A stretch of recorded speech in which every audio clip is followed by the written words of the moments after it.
To remove the wireless LAN board, first remove the access panel and the drives cage. Carefully snap off the antenna connectors from the wireless LAN board.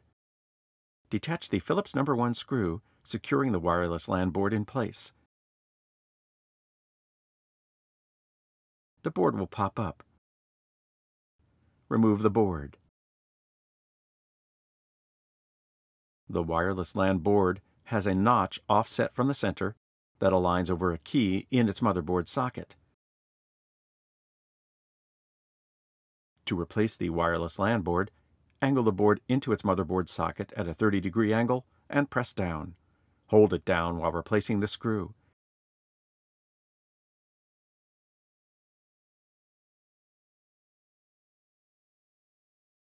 Replace the antenna connectors to the board. The antenna connectors are labeled 1 and 2 and should be connected to the corresponding 1 and 2 labeled ports on the wireless LAN board.